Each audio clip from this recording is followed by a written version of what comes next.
Okay, so now I'm going to discuss about inverse variation. So what is inverse variation? If one of the aspect goes up, the result goes down. So how would I explain this? Example, there is a car. Okay.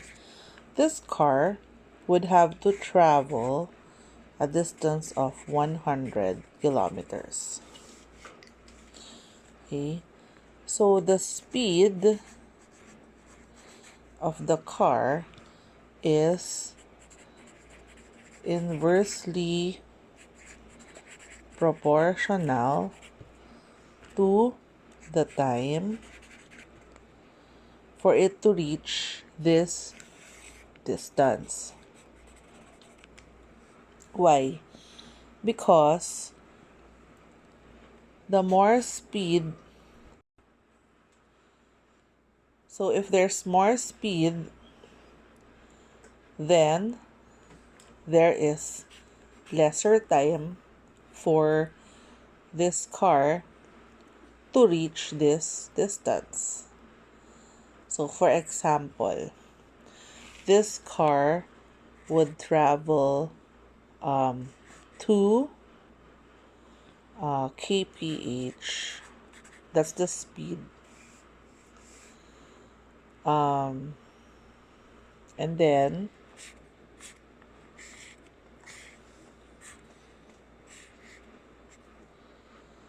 for the time for it to reach that distance, well, it would reach that distance for, let's say, 20 minutes.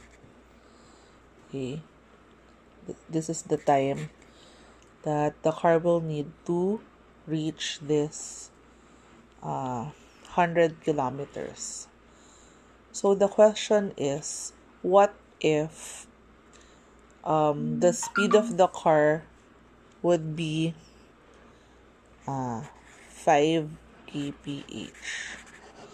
Okay, so what is the formula? The formula for this is, example, speed is equal to k over the time. So this is the constant. Okay, if the speed, so this is the formula for inverse variation.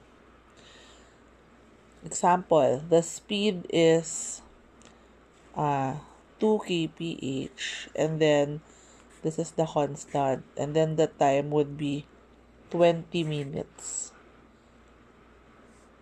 So what you will do is you multiply 2 to 20. This one, you multiply this. So you will get the constant, which is 40.